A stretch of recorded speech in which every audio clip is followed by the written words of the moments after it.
렘넌트입니다. 아멘. 예, 가정은 5월은 가정의 달이죠. 그래서 첫 주는 렘넌트 주일로 드렸고요. 오늘은 우리 어버이 주일로. 그래서 우리 렘넌트들이 정성껏 준비해서 우리 어버이들께 예쁜 꽃을 달아드렸습니다. 근데 여러분들은 여러분 때문에 꽃이 아름답게 안 보여요. 왜냐하면 여러분들이 꽃보다 더 아름답기 때문에.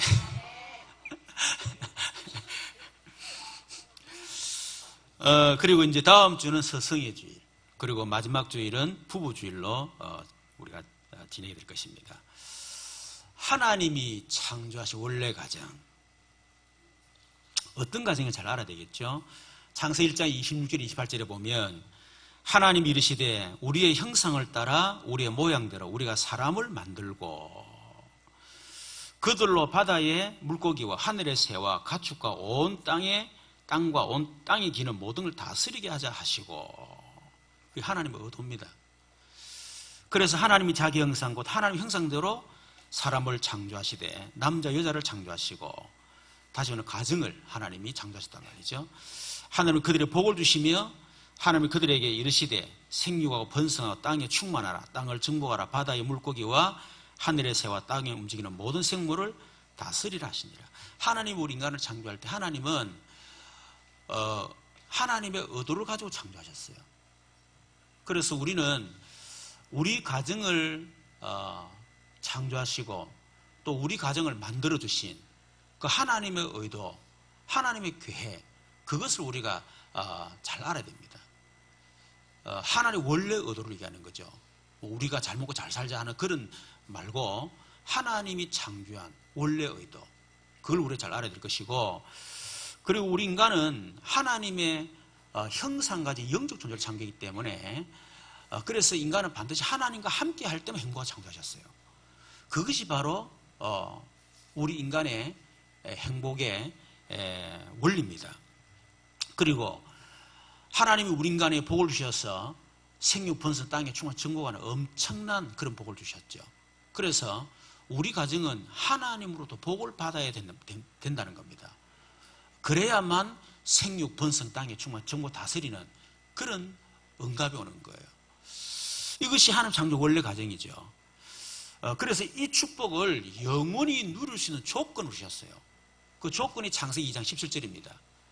하나님이 선악과를 만들어 놓고 이 선악을 알게 하는 나무 열매를 먹지 말라. 먹는 날에 내가 점점 죽을 것이다.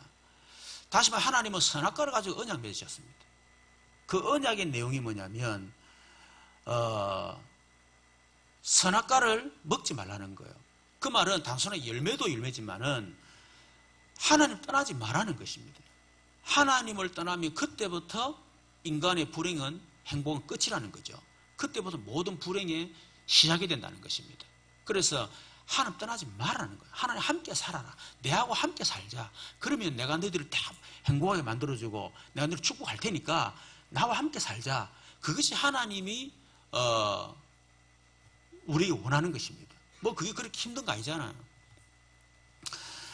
그런데 인간에게 하나님 주신 원래 이 가정의 축복을 다 잃어버리게 되는, 하나님 주신 원래 축복을 잃어버리게 되는 이런 엄청난 사건이 일어났죠. 그게 뭡니까? 사단이 첫 인간인 하와를 유혹을 한 겁니다. 그래서 유혹받은 하와를 통해서 또 아담을 유혹을 한 거예요. 그래서 인간을 완전히 멸망을 시킨 것입니다. 그래서 가정을 완전히 파괴를 시킨 것입니다. 여러분, 사단은 지금도 마찬가지입니다. 사단은 끊임없이 우리를 유혹합니다. 사실은 그 유혹을 우리가 받기 때문에 자꾸 가정에 문제가 오는 거예요. 사단의 유혹을 받으면 가정에 문제가 없을 건데 끊임없이 사단의 유혹을 계속 받는 거예요. 남편은 남편대로 유혹받고 아내는 아내대로 유혹받고 자녀는 자녀로 유혹받고, 그러니까 끊임없이 사단의 공격을 받기 때문에 가정이 무너질 수밖에 없고 가정에 문제가 자꾸 일어날 수밖에 없는 거죠. 그 유혹의 내용이 뭡니까? 하나님 떠나도 된다는 겁니다. 네가 하나님 되면 되지 뭘 하나님이 복을 받고 뭐 하나님이 너를 축복하고 하나님이 너를 책임지고 그런 말도 안 되는 소리 하지 마라. 네가 가정 책임지고 네가 잘하고 네가 뭐 성공하면 되는 거지 뭘 하나님 같은 소리 하냐 하지 마. 이렇게 사단은 유혹을 한단 말이에요. 그래서 결국 사단의 유혹을 받은 아담과 하와는 결국 하나님을 불신앙하게 되고 하나님을 떠나게 되는 그런 엄청난 죄를 지은 것입니다. 이걸 보고 성경은 원죄라고 얘기하는 겁니다. 그래서 그 원죄의 결과로 이 땅에 모든 문제가 시작되었고 모든 저주재앙이 오게 된 겁니다. 그게 바로 원죄입니다. 창세기 3장 아담 하와의 원죄로부터 시작되어진 모든 문제. 여러분 모든 문제란 말은 말 그대로 모든 문제예요. 여러분에게 일어나는 수천 수억 가지 문제 전부 다 창세기 3장 원죄로부터 시작되어진 문제입니다. 거기서부터 불안, 초조, 우울증, 불면증, 노이로제 다 시작된 거예요. 열등감, 낮은 자존감, 또 마음의 상실감, 경제 문제, 건강 문제, 죽음. 지금 현재 여러분이 가지고 있는 그 문제가 창세기 3장에 시작되어진 문제예요. 그것이 가문 가정을 통해서 내려오는 겁니다. 그걸 보고 저주의 대물림이라는 거예요. 그래서 여러분 가정 가문을 조사해보면 그 저주가 계속 대물림됩니다. 그 저주가 지금 내게 있다 그 말입니다. 그걸 보고 영적 문제. 그래서 부부가 그런 가문에 내려오는 영적인 문제를 가지고 만나는 거예요. 그러다 보면 그 영적 문제가 서로 부닥쳐가지고 결국은 가정에 문제가 생기고 갈등이 오고 그렇게 되어지는 것입니다. 자, 그래서 이 우리 가정의 이 문제는 우리가 해결할 수가 없어요. 왜냐하면 우리가 태어나기 전에 이미 시작되어진 문제입니다. 창세기 3장 원죄 문제. 그것이 가문을 통해서 내려오는 영적 저주 대물림이에요. 그리고 우리 가정과 그것이 태중에서부터 이미 내게 시작되어진 문제고 그것이 영적인 문제에 대해서 결국 터진 문제이기 때문에 여러분 그거는 우리가 해결할 수 없는 문제입니다. 그래서 아무리 뭐 세상 사람들이 뭐 가정 행복에 무슨 10가지 계명 아무리 해도 안 됩니다. 그래서 하나님은 우리에게 창세기 3장 15절 메시아 그리스도를 약속하신 거죠. 그 메시아 그리스도가 무슨 말입니까?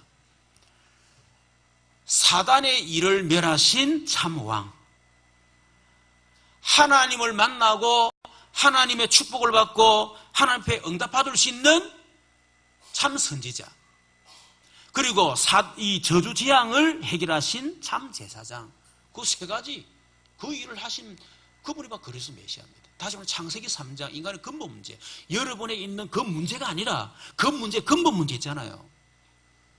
그걸 해결하신 그분을 메시아 그리스도라는 거예요. 여러분 근본 문제 해결 안 하고 자꾸 엉뚱한 문제 해결하면 안 됩니다. 제가 늘 얘기하지만 제 혈기분노, 너는 뭣도 모르고요. 이런저런 사건 터지니까 막 혈기분노 하잖아요. 그 혈기분노 해결하려고 제가 얼마나 노력인 줄 아십니까? 그때 얼마나 기도 많이 하고 제가 얼마나 은혜 받고 얼마나 몸부림친 줄 몰라요. 책도 읽고 안 되더라고. 근데 하나님 은혜를 깨닫게 하신 거예요. 아, 이 혈기분노가 내 게 아니구나. 창세기 3장 사건 터지면서 아담과 하와 속에 시작된 혈기분노, 그것이 우리 가문 가정을 통해서 우리 부모를 통해서 내게 전달된 영적인 문제구나. 내가 이 저주에 걸려들었구나. 그걸 깨달았어요. 그래서 그걸로 기도한 겁니다. 그거 내가 해결할 수 없잖아요. 오직 그리스도밖에 없지 않습니까? 그래서 창세기 3장으로 말미암아 우리 가문 가정을 통해서 나에게 전달된 이 혈기 분노의 저주는 예수 이름으로 떠나갈지어다. 제4장 배후의 여사는 사단의 권세 꺾일지어다. 왕 대신 그리스도. 내 힘으로 할 수 없으니까. 그래서 주의 성령께서 내게 역사해달라 기도했어요. 선지자 대신 그리스도. 혈기 분노가 아니라 혈기 분노가 올 수밖에 없는 근본 문제, 그걸로가 기도했어요. 3개월 동안. 그런데 그 근본 문제 딱 꺾여버리는 거죠. 여러분, 그래야 근본적으로 문제 해결됩니다. 그게 바로 그리스도입니다. 그래서 여러분의 가정의 모든 문제 해결자가 그리스도입니다. 그 그리스도가 예수예요. 그래서 여러분이 이제는 다른 거 없어요. 여러분 아내 붙잡고 아무리 시비 걸어도 안 돼. 하지 마라. 여러분 자녀 보자고 아무리 시비 걸어도 안 돼요. 이미 우리 자녀 속에 그 가문 가족 속에 내려온 영적 문제를 자기가 상관을 갖고 있는데 자기도 안 하고 싶은데 그걸 말한다고 잔소리한다고 되겠습니까? 그래서 오직 예수 그 이름으로 여러분 기도하시기를 주님으로 축원합니다. 예수 이름으로 그 문제의 근본 문제를 끄끄 뿌리라는 거예요. 그러면 지금 당장 해결 안 됩니다. 얼마나 영적 문제가 깊은데 그게 오늘 기도해서 딱 해결되고 그거는 어떻게 보면 예수 이름 필요 없는 거예요. 그거는 어떻게 보면 절에 가셔야 돼요. 무당한 데 구두 한번 두드려 보면 돼. 그러나 근본 문제 해결되지 않습니다. 그 근본 문제는 오래된 창세전의 문제요. 그 창세기 문제요. 가문을 통해 내려오는 그 문제가 금방 해결되겠습니까? 때로는 평생 싸워야 될 문제일 수도 있습니다. 저는 너무 감사하게 3개월 딱 기도해가지고 내 영적 문제 해결 받았잖아요. 그 사람마다 시간 다 다르기 때문에 그거는 우리의 알 바 아닙니다. 그만큼 해결 안 된다는 거는 여러분 가문의 문제가 그만 심각하다는 얘기예요. 그럼 안 꺾고 되느냐? 안 꺾으면 안 돼요. 죽을 때까지 꺾어야 돼. 해결 안 돼도 꺾어야 돼. 그래야 꺾입니다. 연세가 오래되실수록 그게 각이 뿌리 체질이 됐기 때문에 금방 꺾이지 않습니다. 그러니까 사생결단에 하셔야 돼요. 자, 그래서 우리가 정말 행복하고 축복된 삶을 살아야 되는데 행복하고 축복된 삶의 원리가 있다는 겁니다. 그 원리가 뭐죠? 하나님의 말씀이 기준이 돼야 된다.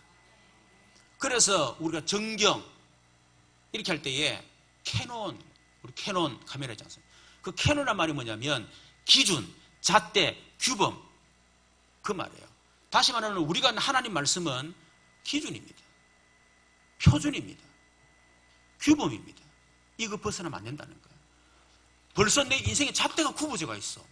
하나님 말씀이 우리의 잣대인데 우리 기준인데 하나님 말씀이 내게 없다 보니까 내 잣대 기준이 굽어져 있는 거예요. 나의 굽어진 잣대를 가지고 난 판단하고 비판하고 잔소리하고 그러니까 늘 굽어. 안 맞아. 왜? 기준 자체가 틀려, 규범 자체가 틀렸으니까. 여러분이 결단하셔야 됩니다. 내가 세상의 유행을 따라갈 것이냐, 세상의 기준을 따라갈 것이냐, 아니면 하나님의 말씀의 기준을 따라 살 것이냐, 그 결단하셔야 돼요. 내 생각과 내 기준을 따라 살 것이냐, 하나님의 말씀의 기준을 따라 살 것이냐, 그 결단하셔야 됩니다. 잣대를 바꿔라는 거예요. 여러분 세상 문제, 교회, 성도, 우리 가정의 문제가 뭐겠습니까? 하나님의 잣대인 말씀이 기준이 되지 않고 말씀의 기준대로 안 살기 때문에 문제가 오는 거다 그 말이에요. 그래서 우리에게는 내가 하나님의 말씀의 기준대로 못 삽니다.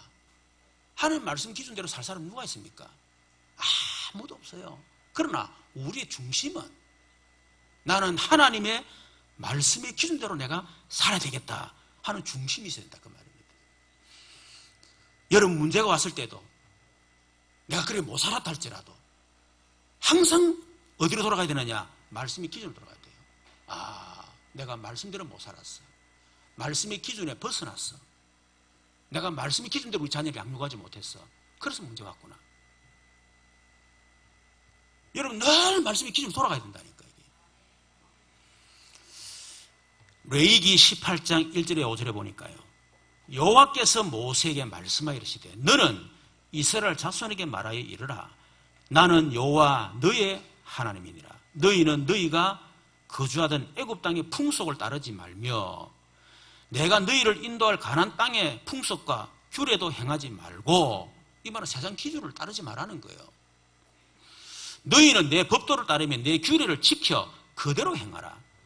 나는 너희의 하나님 여호와니라. 너희는 내 규례와 법도를 지키라. 사람이 이를 행하면 그로 말미암아 살리라. 나는 여호와이니라. 여러분 신명기 28장을 축복의 장, 저주의 장이라 하지 않습니까? 그래서 1절에 보면 이런 말씀합니다. 네가 네 하나님 여호와의 말씀을 삼가 듣고 내가 오늘 네게 명령하는 그의 모든 명령을 지켜 행하면 네 하나님 여호와께서 너를 세계 모든 민족 위에 뛰어나게 할 것이다. 그러면서 뒤에 복을 쫙 얘기합니다. 네가 들어가도 나가도 복받고 네 떡반죽이 비지 아니하고 네 이름이 창대게 될 것이고 어마어마한 복을 기로 얘기하고 있다니까요. 그런데 15절에 보면 네가 만일 네 하나님 여호와의 말씀을 순종하지 아니하여 내가 오늘 네게 명령하는 그의 모든 명령과 규례를 지켜 행하지 아니하면 이 모든 저주가 네게 임하여 네게 이를 것이니. 그러면서 뒤에 어마어마한 저주를 얘기합니다. 들어가서 나가도 저주받고 떡반죽이 늘 비게 될 것이고 네 자녀가 어디 가도 요거도 물 것이고 어마어마한 저주를 얘기한다니까. 그 기준이 뭐냐? 철저하게 하나님 말씀이 기준이라는 겁니다. 여러분 성경 예를 여러분 보시면요, 아브라함과 이삭을 보세요. 차이가 뭡니까? 똑같이 흉년이 왔다니까. 하나님 아브라함에게 그 갈대 우리에서 우상 숭배하던 아브라함을 하나님 은혜로 구원하시고 난 뒤에 내가 네게 지시할 땅으로 가라. 그러면서 네 이름을 창대케 하고 네가 복이고 너를 내가 저주하고 너를 통해 내가 축복할 것이고 너로 말하면 모든 민족이 복을 받게 될 것이다. 그 약속하셨습니다. 그런데 약속대로 언약 붙잡고 가나안 땅 갔는데 흉년이라. 그러면 아브라함은 죽어도 그 땅을 떠나면 안 돼요. 지시할 땅에 있어라. 그럼 내가 모든 거 책임지겠다 그랬거든. 그런데 당장 경제적 문제 딱 터져버려. 어려움이 오면 흉년이 들어가니 걱정되잖아요. 그래서 결국 자기 기준대로 자기 생각 가지고 애굽으로 내려간 겁니다. 애굽에 내려가서 결국 하갈이라는 여종을 데려왔는데요. 그게 영원히 그 가문의 저주가 되어버렸어요. 전 세계 저주가 됐습니다. 그러나 이삭 같은 경우는 이 땅에 유하라 그랬는데요, 흉년이 왔어요. 그런데 이삭은 하나님 말씀의 기준 붙잡고 그 땅에 위했습니다. 그랬더니 하나님이 그 해에 100배의 복을 주시고 셈의 권을 얻게 하시고 거부가 되게 만드셨어요. 어느 것이 맞습니까? 얼른 볼 때는, 지금 상황을 볼 때는 당장 애굽을 떠나야 돼. 하나님 말씀이 안 맞아. 지금 그러면 죽을 판인데 무슨 하나님 말씀입니까? 그게 착각한다 그 말이에요. 10명의 정탐 여호수아 갈렙 10명의 정 똑같이 가나안 들어가 정탐하고 난 뒤 10명은 너무 좋더라. 야, 진짜 하나님 말씀대로 어마어마하더라. 그 증거 봐라. 한 포도송이가 우리가 묵어가지고 두 사람 찌고 왔다라면서. 정말 꿀같이 저런 땅이더라. 되게 중요합니다. 우리나라 유대인도 마찬가지지만 끝을 들어봐야 돼. 그런 나라면서. 우리는 메뚜기다 못 간다 안 된다 라면서. 그래서 사람들이 막 가니까 막 앉아. 여호수아 갈렙이 옷을 벗고 옷을 찢고 아니다. 그건 우리 밥이다. 그러니까 막 자기들 합리화시킬 될 거 아니에요. 그러니까 막 악평을 하는 거예요. 처음에는 막 땅이 막 기름지고 막 이래서 하다가 나중에는 자기를 합리화시키기 위해서 악평을 하는 거예요. 그게 인간입니다, 여러분. 여러분 그 결과 하나 뭐랬죠? 내 귀에 들린 대로 그대로 행하리라. 그래서 싹 다 40년 광야. 여러분 보름 만에 들어갈 수 있는 가나안 땅을, 아니 그 뭡니까, 바로 눈앞에 있는 그 가나안 땅을요 40일 동안 결국은 다 죽어버렸어. 내 귀에 들린 대로 내가 행하리라. 그런데 여호수아 갈렙만 가나안 땅 들어갔습니다. 차이가 뭡니까? 철저하게 하나님의 말씀이 기준이냐 아니면 세상 아니면 내가 기준이냐, 그거라니까요. 여러분 하나님의 말씀과 나, 하나님의 말씀과 현실 안 맞습니다. 그것이 이상한 것이 아니고 그게 당연한 거예요. 어떻게 하나님과 내가 맞을 수 있겠습니까? 어떻게 하나님의 수준과 내 수준이 맞을 수 있겠냐는 거예요. 하나님의 생각과 내 생각 맞다? 그 자체 틀린 거예요.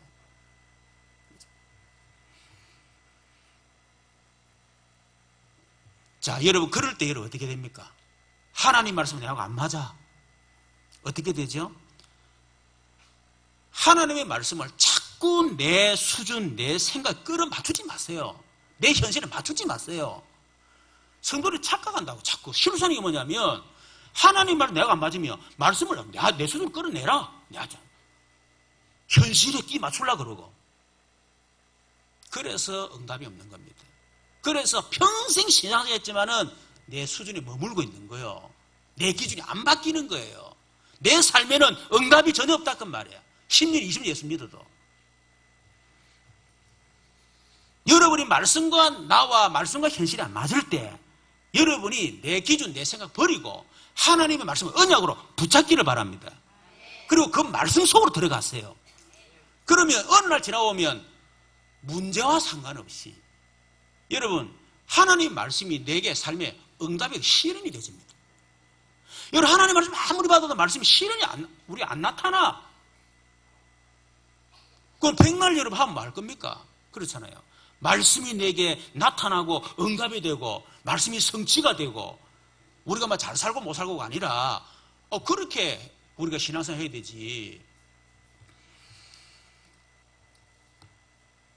그래서 우리의 수준을 가지고 자꾸 살지 마라. 내 기준 가지고 억지로 말씀을 끼 맞추려 하지 마라. 말씀 속에 들어가라. 그게 행복하고 축복된 삶의 원리입니다, 여러분. 이거 바뀌지 않으면요, 늘 내 기준, 내 생각, 내 형편, 늘 그러다가 세월 다 보내버립니다. 하나님 말씀하고 전혀 안 맞아요. 나중에 그러면 어떻게 되죠? 에이, 하나님 안 살아계신다. 하나님 살아계신다. 내가. 하나님 말씀대로 사는 게 중요한 것이 아니고 내 기준이 바뀌어야 된다니까. 두 번째는 행복하고 축복된 가정의 원리가 있습니다. 아니, 행복해야 될 가정이 왜 행복이 없습니까? 왜 가정이 무너집니까? 뭐 때문에 부부관계에 자꾸 문제가 오고 왜 부모와 자녀 사이에 문제가 자꾸 옵니까? 여러분, 성경에 행복하고 축복된 가정의 원리를 말씀하고 있는데 그대로 하지 않기 때문에 가정이 무너진 이유가 뭐죠? 철저하게 창세기 3장 나 중심이에요. 창세기 6장 돈 중심, 창세기 11장 성공 중심. 나, 돈, 성공 중심으로 생각하고 판단하고 그게 내 기준이 되다 보니까 그렇게 살아가잖아요. 그래서 결국은 문제가 오는 겁니다. 결국 이것 때문에 갈등 오는 거 아닙니까? 그렇죠. 내 생각 때문에 갈등 오는 거 다른 거 없어요. 자기의 생각을 버리면 괜찮을 건데 끝까지 내 주장을 하는 가정에서 그런 가정에 갈등이 올 수밖에 없지. 문제 올 수밖에 없죠. 모두 돈 중심이요. 돈 가지고 남편 판단하고, 돈 가지고 아내 판단하고, 돈 가지고 자녀 판단하고, 성공 가지고 판단하고, 기준 자체가. 그러니까 갈등할 수밖에 없는 거예요. 그래서 이것 때문에 어마어마한 상처를 받습니다. 그렇죠. 그것을 누가 활용하느냐? 사단이 이용하는 거예요.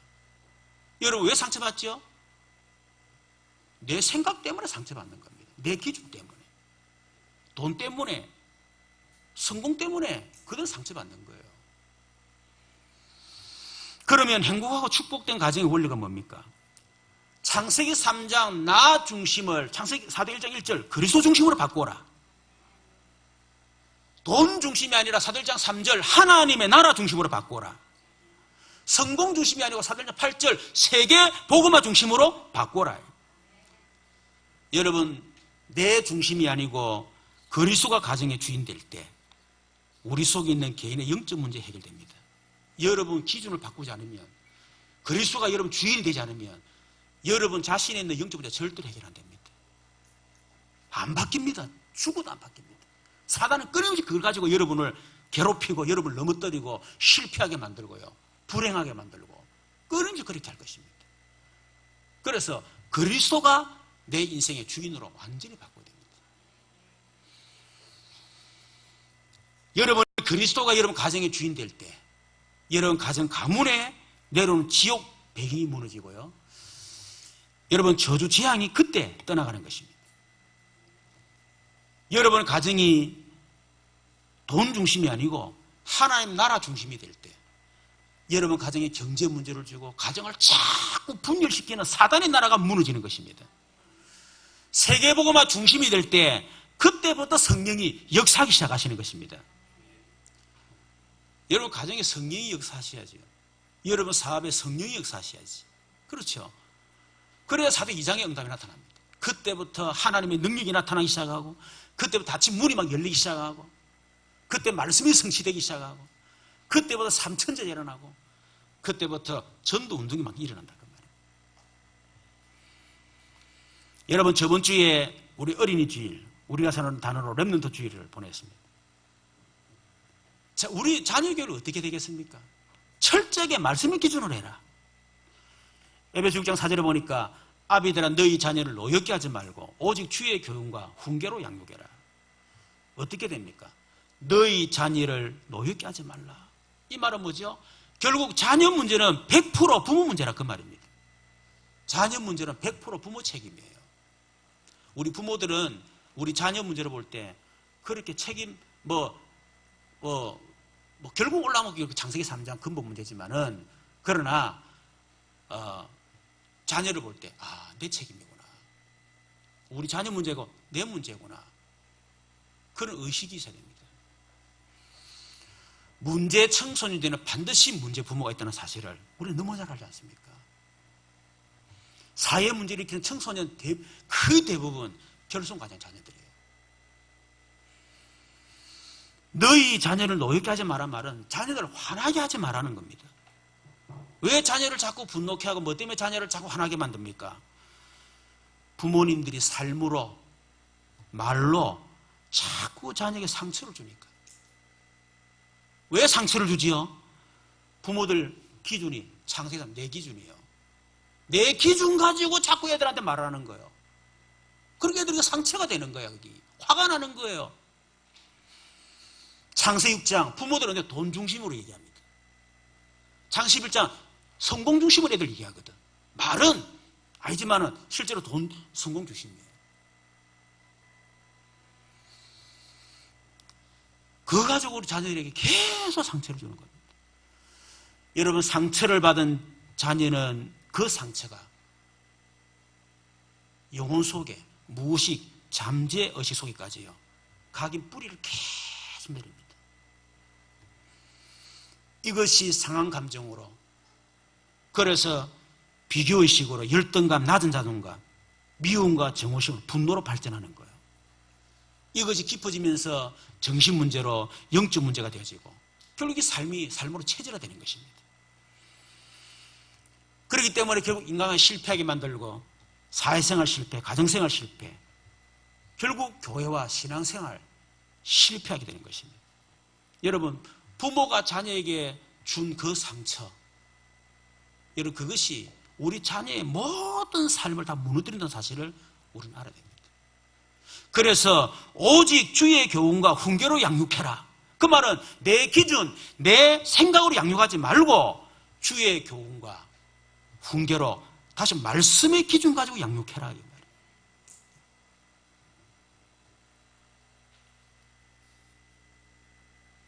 예를 들어서 진짜 우리 기준 버리고 내 생각 버리고 우리 자녀들 내 기준 뭐 안 맞아요.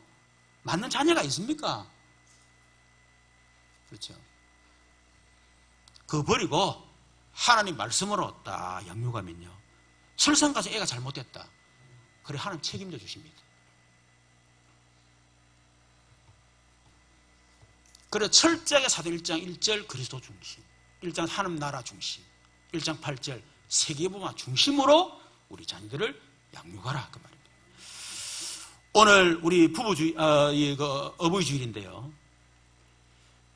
부부에 대해서는 마지막 주 하면 되겠고, 오늘 어버이 주일, 특히 우리 자녀들이 이 말씀을 잘 들어요. 근데 중고등부 다 참석시켜라, 초등부 이상 그랬는데 별로 없어.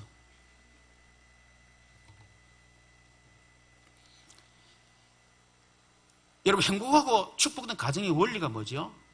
자녀들은 부모님께 참된 효도를 하라는 것입니다. 그러면 성경적인 참된 효도관이 뭡니까? 오늘 보면 6장 1절에 3절이죠. 여러분, 부모님께 효도하는 것은 6장 1절에 보니까 옳으니라, 옳은 것입니다. 다르게 말하면 당연한 것이다. 자녀가 부모에게 효도하는 것은 당연한 것이다. 인간으로서 당연한 것이고, 자녀로서 당연한 것이고, 성도로서 당연한 것이다.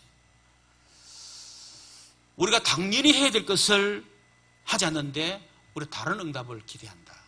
그 자체 틀린 거겠죠. 허황된 생각이겠죠. 우리가 당연한 거 할 때 그 다음 응답이 오는 것입니다. 요한일서 4장 20절에 보니까 누구든지 하나님을 사랑하노라 하고 그 형제를 미워하면 이는 거짓말하는 자니 보는 바 형제를 사랑하지 아니하는 자가 보지 못하는 바 하나님을 사랑할 수 없느니라. 유튜브에 보니까요, 이 새끼 고양이가요,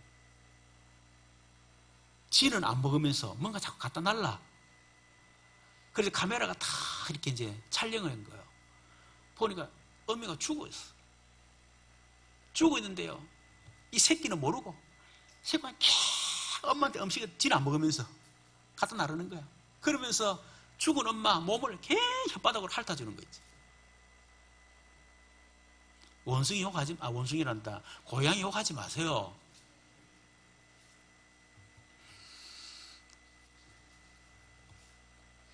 이 까마귀 재수없다 하잖아요. 근데 이 까마귀가 보니까 어미가 막 힘이 없어서 새끼가 막 끊임없이 먹이를 계속 날라주는 거예요. 이런 자녀가 부모님 효도하지 못하는 것은 고양이보다 못한 겁니다. 까마귀보다 못한 수준이에요.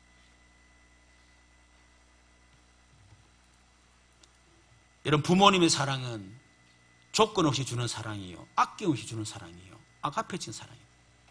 그래서 우리 부모들이 늘 부모는 10명의 자녀를요 다 끝 사랑하고 다 채워주는데요, 10명의 자녀는 부모 한 사람을 제대로 효도하지 못한대요.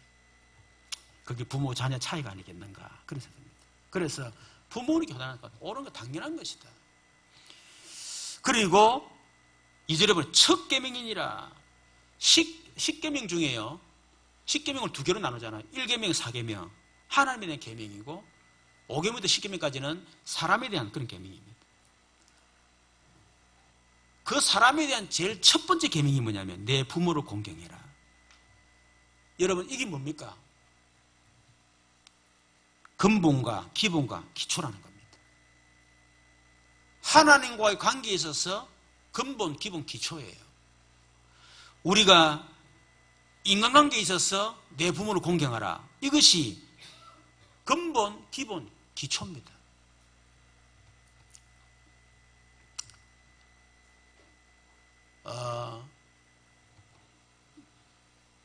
이 한국의 그 문화적 배경 때문에 일어난 게 막 고부간의 갈등이잖아요. 어느 날 이거 시부모님이요, 시어머니가 납치를 당한 겁니다. 그래서 납치범이 며느리에게 전화를 했어. 협박을 합니다. 우리가 당신 어머니를 데리고 있다. 빨리 돈을 보내라. 그런데 며느리가요 전혀 응답을 하지 않는 겁니다. 그래서 하루 지나간 납치범이 다시 전화를 했어. 몸값을 빨리 보내라. 시킨 대로 안 하면 시어머니를 다시 돌려보낼 거다. 그러니까 며느리가 다급하게 빨리 계좌번호 가르쳐 주십시오.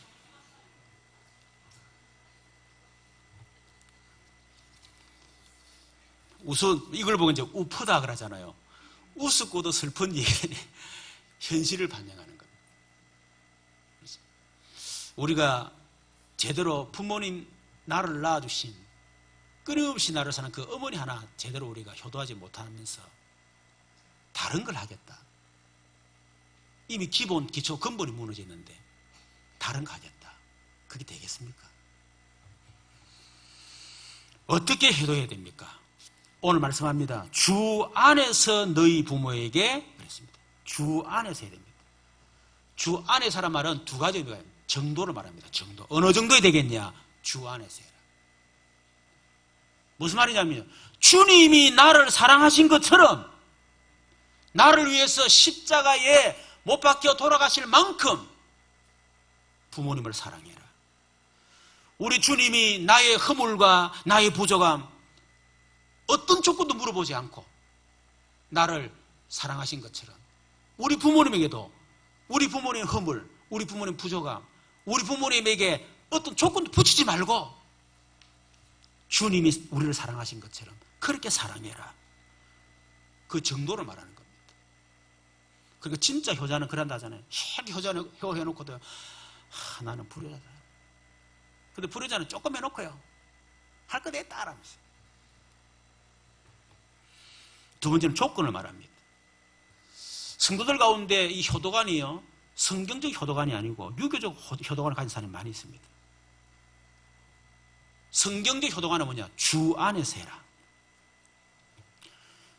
부모님에게 우리가 주님의 사랑으로 끊임없이 조건 없이 우리는 부모님께 효도해야 됩니다. 그러나 조건이 있습니다. 주 안에서 해라. 이것이 유교적 효도관, 성경적 효도관의 차이죠. 부모님께 우리가 주님이 나를 사랑하듯이 부모님께 효도를 해야 되지만, 그런 하나님의 말씀과 부모님 말씀이 충돌이 날 때 우리는 어느 걸 선택해야 되느냐? 하나님 말씀을 선택한다 그 말입니다. 그게 성경적 효도관이에요.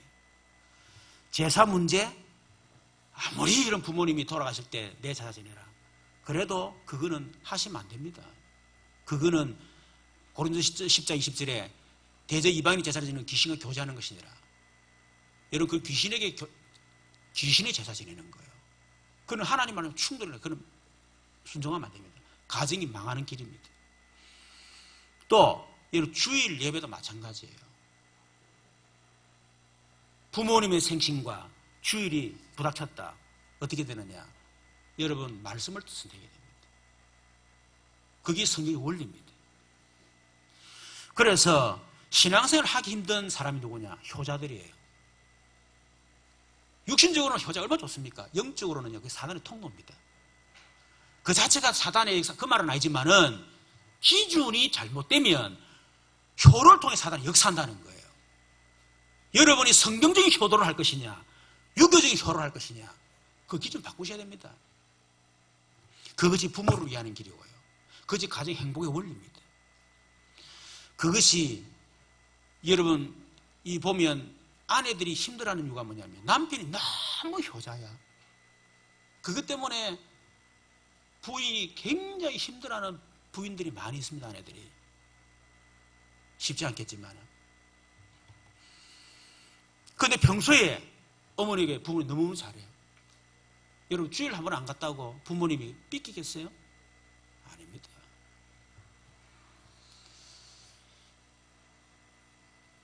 어떻게 우리 부모를 효도해야 됩니까? 1절에 보니까 너희 부모에게 순종하라. 여러분, 순종하라바는 질서를 지키라 이 말이에요. 하나님이 세상을 창조의 질서를 주셨습니다. 물고기는 물속에, 나무는 흙에 뿌려, 새는 하늘을, 인간은 하나님과 함께, 이게 창조 질서예요. 그 질서를 벗어나면 결국은 파괴가 되겠죠. 그런 자연의 질서가 있듯이 여러분, 하나님은 사회생활에 질서를 주셨습니다. 교회생활에 질서를 주셨습니다. 가정생활에 질서를 주셨습니다. 그게 뭡니까? 순종입니다. 순종. 순종하란 말은 권위를 얘기하는 거죠. 가정에서 자녀들은 부모의 권위를 인정하라. 여러분, 이거는 하나님의 권위를 인정하는 겁니다. 하나님이 가정의 행복을 위해서 부모라는 그 권위를 주셨거든요. 그래서 부모님 자체가 권위가 있는 자리예요. 그래서 자녀들은 그 부모님의 권위에 순종을 하라는 겁니다. 그것이 가정 행복의 원리입니다. 때로는 내 기준, 내 생각으로 볼 때는 부모님 말씀이 안 맞을 수 있습니다. 그렇죠? 그러나 부모님 말씀의 권위에 순종을 하라는 거예요. 물론 아까 이게 전제 조건이 주 안에서 물론 해야 되지만은 그렇게 하라는 거예요.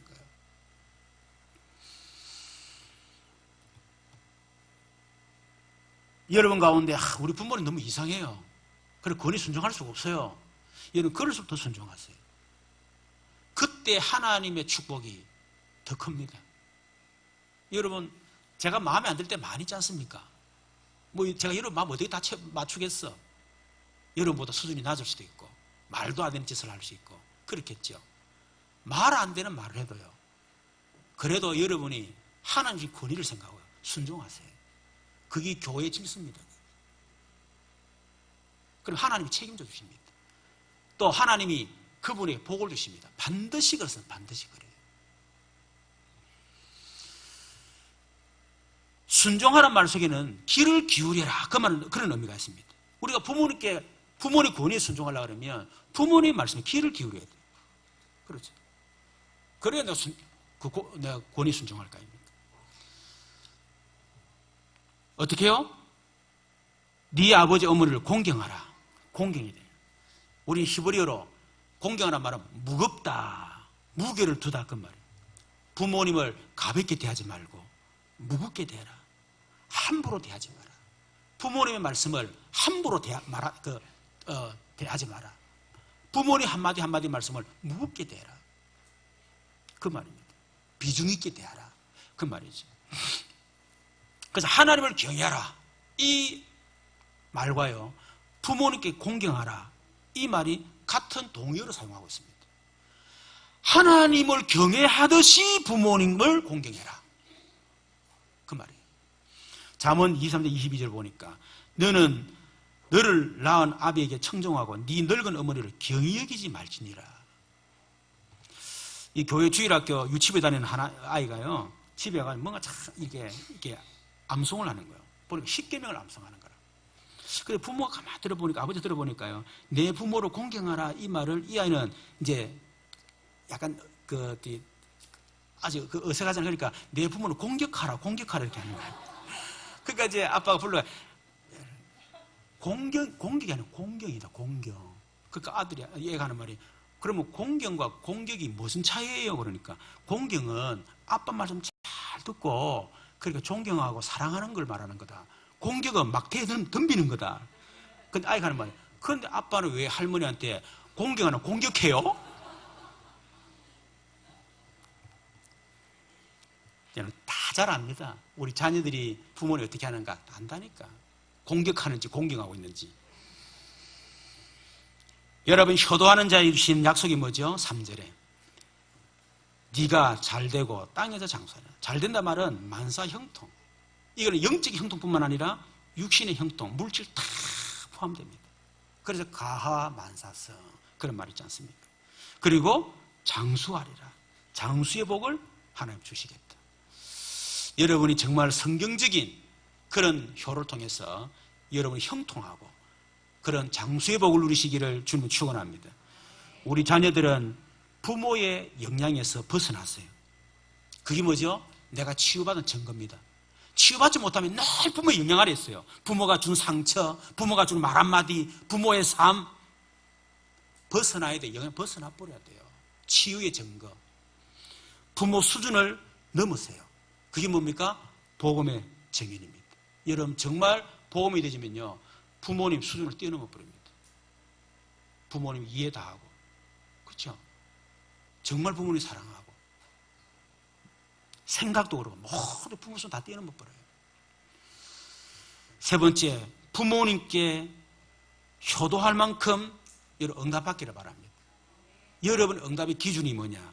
부모님께 적어도 효도할 수 있으면 응답받으셔야 돼요. 돈이 없어서 부모님 효도 못한다. 그건 무능력입니다. 여러분 적어도 가정 가문을 살릴 만큼 응답받으라. 여러분 가정 때문에 지역을 살리고 세계를 살리고, 오늘 우리 장로님 기도했던 것처럼 한 명의 선교사, 세 명의 선교사를 파송할 수 있을 만큼 응답받으라. 그게 부모님께 효도하는 방법입니다. 여러분, 우리는 그렇게 생각합니다. 지금 내 형편이 어려워서, 그래서 좀 있다가 부모님은 여러분 효도할 수 있는 시간을 기다려주지 않습니다. 그렇죠. 여러분 지금 되는 만큼 그래 하시면 돼요. 그래서 성경적인 참된 효도관을 통해서 여러분이 형통하고 장수의 복을 누리시기를 좀 축원합니다. 우리 말씀을 생각하면서 같이 한번 기도하, 특히 우리 부모님을 위해서 기도해야 되겠습니다. 우리 새로운 정부가 들었었는데 하나님이 세우신 대통령입니다. 그분이 잘 되는 것이 우리나라가 잘 되는 겁니다. 대통령에 대해서 비판하지 마시고요, 이제 기도 좀 해주세요. 잘 돼야 될 거 아닙니까? 그렇죠. 그래서 우리 대통령 또 우리 위정자들을 위해서 기도해 주시고, 우리 한국교회 또 세계교회를 위해서 기도드리겠습니다. 주여 한번 부르 기도하십시다. 주여, 살아계신 하나님 감사합니다. 가정의 달을 통해서 우리에게 말씀 주신 것을 감사합니다. 내 기준, 내 생각, 내 판단, 세상 기준이 아니라 철저하게 말씀이 나의 기준 될 수 있도록 역사해 주옵소서. 우리가 하나님 말씀대로 살지 못한다 할지라도 우리의 중심이 하나님의 말씀이 우리의 중심이 되도록 역사해 주시옵소서. 그래 늘 말씀 중심으로 돌아갈 수 있도록 역사해 주시기를 기도합니다. 우리 자녀들을 주의 말씀으로 잘 우리가 훈계 양육할 수 있도록 도와주시옵소서. 우리 자녀들이 잘못된 것, 우리 부모의 책임임을 하나님 말씀의 기준 가지고 양육하지 못한 것을 이 시간도 고백합니다. 하나님, 특별히 우리 부모님들 하나님 축복하시고 우리 부모님들에게 정말 효도할 수 있을 만큼 우리 자녀들을 축복하시고 우리 자녀들이 부모님께 순종하고 또 공경하고 하나님 아버지 정말 부모님의 권위를 순종할 수 있는 저희들 되도록 도와주시옵소서. 우리 자녀들이 잘되고 장수의 복을 누릴 수 있도록 역사해 주옵소서. 우리나라 대통령을 하나님 새롭게 하나님 뽑아주셨사오니 하나님 원하시는 대통령을 세우셨사오니 하나님 우리 문재인 대통령 정치를 잘할 수 있도록 그리고 국민들을 편안하게 만들 수 있도록 하나님 역사하시고 하나님 지금도 핍박 가운데 있는 한국의 세계교회를 하나님 축복하시고 지켜보아여 주옵소서.